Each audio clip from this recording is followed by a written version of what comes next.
So hello लोगोफोर नोंथांमोनखौ बड' family 25K views YouTube चेनेलाव फिन आरोबाव खनसेयै बरायहरनाय थाबाय। स' लोगोफोर दिनैनि भिडिअआ मानि सायाव जानो हागौ नोंथांमोना थाम्बनेल एबा टाइटेलावनो नायनानै बुजिखाबाय जानांगौ। स' लोगोफोर दिनैनि भिडिअआ जाहैबाय जोंहा बर'नि मोनसे गोदान मिउजिक भिडिअनि बागै जानो नागिरदों दे लोगोफोर।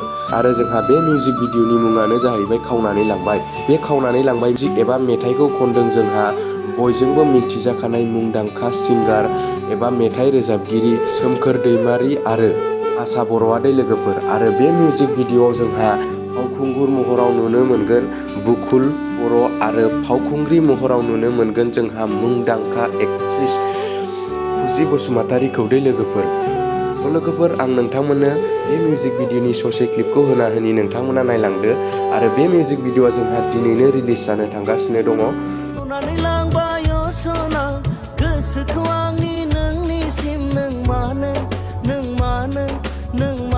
सना बुदिया गोरबोआ गोरबोआ नोंखौनो सायख'बा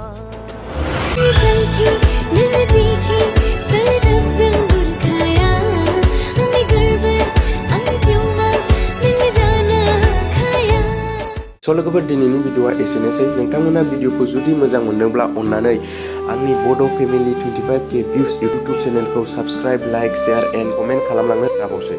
गोजोन्थों।